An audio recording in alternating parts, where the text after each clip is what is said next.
Hey, how's it going, guys? So, as you know, the 2026 World Cup, the first World Cup with 48 teams, is currently ongoing. So, I thought I'd do like a little series where I talk about previous World Cups. I won't be talking about the 1930 World Cups or 1950 World Cups because they're so far away and they're not that interesting. But I will talk about some more recent World Cups. And I think I'm going to start with the 1994 World Cup and then I'll see. Which World Cups I decide to talk about. It probably won't be every World Cup since then, but it will definitely be a few of them. So, what can be said about the 1994 World Cup? Well, to put it simply, the 1994 World Cup can be summarized by missed penalties, high speed chases, failed drug tests, unbearable heat, and literal murder, and I'll explain all of these in due time. So, before I get to the actual games, I'm gonna talk to you a little bit about what happened before then. So, this World Cup was notable for several countries making their debuts, such as Nigeria, Greece, and Saudi Arabia. Russia and Germany also made their debuts under their current names, although both nations had been to World Cups before, as the Soviet Union and West Germany, respectively. Now, there were some notable absences in this World Cup, such as, unfortunately, England, which lost to the Netherlands because of Ronald Koeman's goal against David Seaman, and of course, France, which lost out in the qualifiers against Bulgaria, of all countries. And I will tell you eventually why this World Cup was such a special World Cup for Bulgaria. But before I do that, let me just tell you a little bit about what happened before then. So, for example, in the opening ceremony, it was introduced by Oprah Winfrey, of all people. I didn't even know she was famous back then, but I guess she was. And of course, it'll be known for Diana Ross's missed penalty. I mean, I know she's not very good at football, that's why she became a singer, but come on, it was only a few meters away. She should have gotten that goal. Anyway, so she missed the penalty, but the goalpost did break apart as was expected. So, anyway, this World Cup was supposed to have been the most famous World Cup ever, although, ironically, in the place where it was being held, the USA, a lot of Americans didn't even know that the World Cup was being held in their country. In fact, the O.J. Simpson car chase was a more famous event and was in all the newspapers as opposed to the World Cup, which is just wild to think about now because footballing culture has such a stronghold in the US, and of course it's being hosted in the US again, as well as in Canada, in Mexico. But back then in 1994 it was very different because they didn't even have a national league system at the time. They did in the 70s, but it went bankrupt, and then FIFA said, okay, look, if you want to host the World Cup, you can, but you need to create a national league system, which they did in the form of Major League Soccer, which became operational, I think, 1996. So anyway, on to the matches. I think I'll start with the one between Argentina versus Greece. Now, Argentina won that one. No surprise there. But perhaps the biggest surprise of all was Maradona's hyperbolic celebration, and everyone was wondering what's going on with him. I mean, I know it's a big win for him, but calm down. In fact, I'd like to show you something. See? Maradona celebrating next to a referee who's clearly happy that he's being photographed next to Diego Maradona for obvious reasons. And something didn't feel right, so Maradona got checked in to see if he was on drugs, and sure enough, he was on drugs. I mean, it wasn't anything bad, it was just epinephrine or something like that, but it was a banned substance, so he was banned from the World Cup, and he had to watch all the World Cup games from the sidelines or on TV, which is a shame, especially considering that this basically ended his career. He was already 34 at the time, so this is basically the end for him. And Argentina was actually in Group D alongside Bulgaria, which is kind of why I want to talk about it, Greece, and Nigeria. Nigeria is the only African team in Group D, Argentina the only American one, and this is notable for Nigeria beating Bulgaria, and everyone's like, well, of course they would. It's Bulgaria. They haven't won a World Cup since then. I mean, they haven't even won a World Cup match since then, right? And Bulgaria surprised everyone by winning nearly every match after then. And of course, it was especially good for my parents because my parents were born in Bulgaria.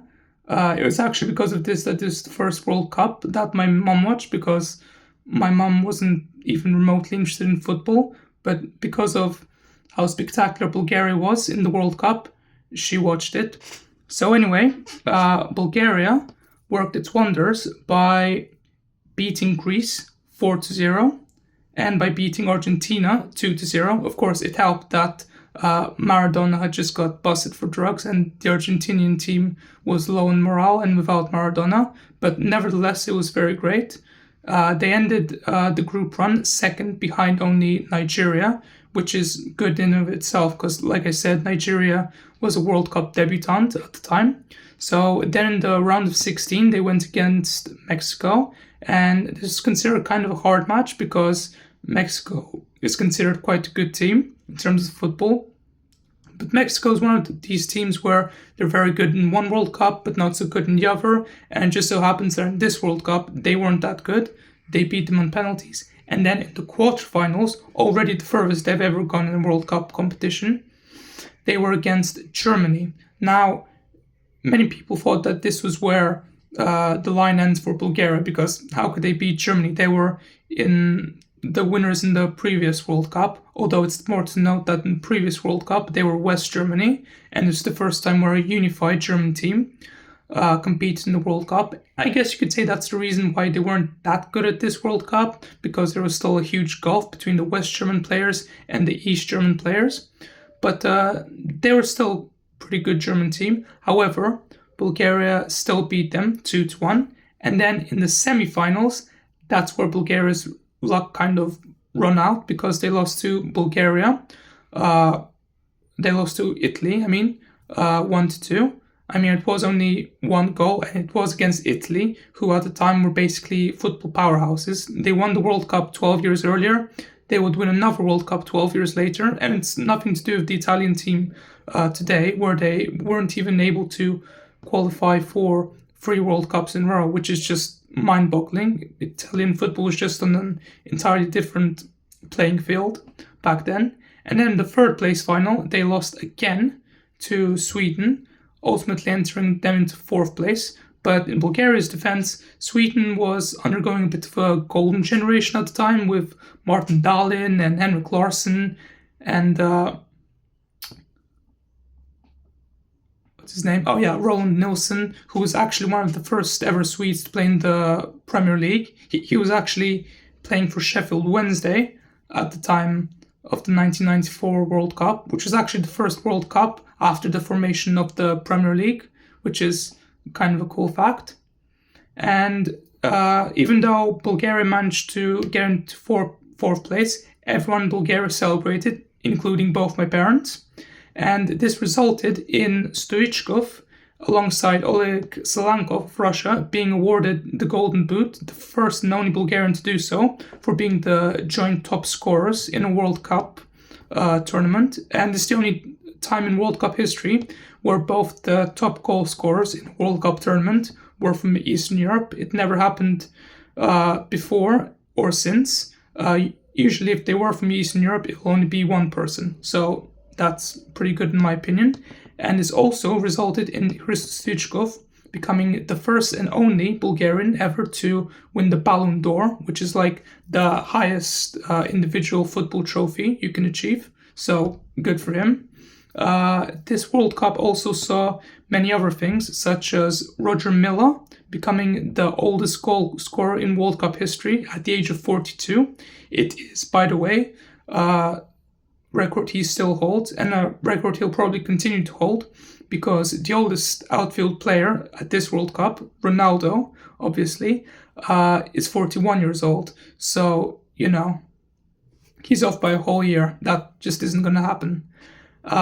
This World Cup also led to the first ever player to get killed during the World Cup. Technically, I mean, he didn't get killed while he was playing World Cup match, but rather after. And what I mean by that is during the earlier stages, Colombia was playing USA, and a lot of people were hoping that Colombia were going to win because Colombia were themselves undergoing a bit of a golden generation at the time, and everyone thought they were going to get pretty far. But because of a mistake by Andres Escobar, where he scored an own goal, it led to Colombia being losing against the USA and being kicked out of the World Cup because of that. And then 10 days later, while the World Cup was still undergoing, Escobar was unfortunately shot at the bar, which is widely considered to be as a result of the own goal he scored like 10 days earlier, which is kind of sad. And so what else can be said about this World Cup?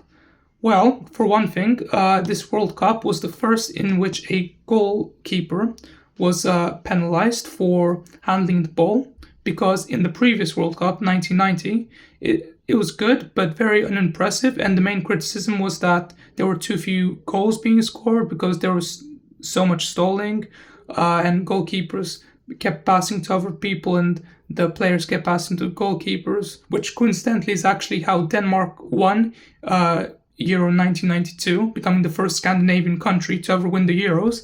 And the Football Association were like, okay, we need to stop this. So they introduced the back pass rule. 1994 World Cup was the first time this was ever used, and they said basically you can't do that anymore. You can't keep passing to the goalkeeper and vice versa. And one goalkeeper didn't get the memo, so he got penalized for that. This was also notable for being the first World Cup where a few of the games were played on artificial turf and on indoor stadiums. I mean, it makes sense that an American World Cup is the first World Cup where some of the games were held on artificial turf, because everything is so artificial in America, both back then and even now.